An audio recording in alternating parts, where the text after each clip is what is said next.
So what's up mga ka-idol, magandang hapon po, no? Kumusta po kayo, no? Kung bago lang po kayo sa aking YouTube channel, please subscribe Jeps TV mga ka-idol. So yung mga ka-idol, sa hapon na ito may dumating po sa atin, no, na isang unit na concert na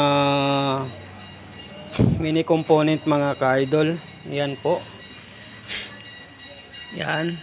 So 2,500 watts PMPO. So di tayo basta maniwala niyan mga ka-idol, no? Yan. So ang issue nito mga ka-idol, umuugong yung kanyang base, no?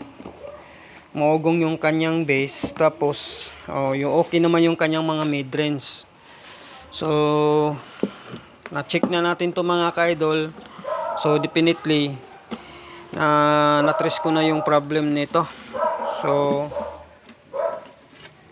yan,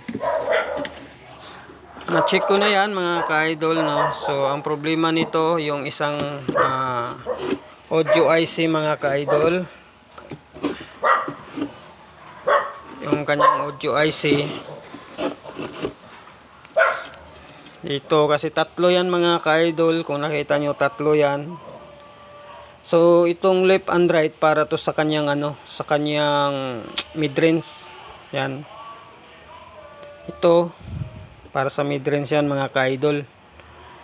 So ang problema yung isang ito, yung pang base niya na 2030 na transistor, no? IC transistor mga ka-idol, yung 5 pins.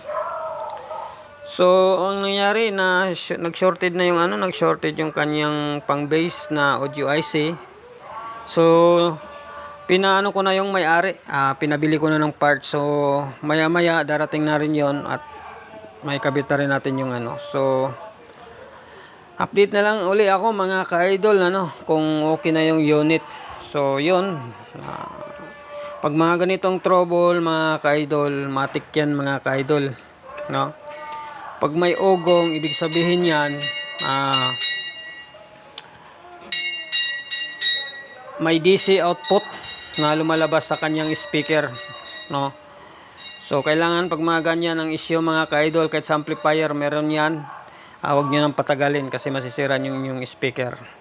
So ayun lang mga ka-idol, update ko kayo mamaya pag okay na yung unit. Maraming salamat po at shout out sa inyong lahat, lalo na sa mga team Kulikot, shout out.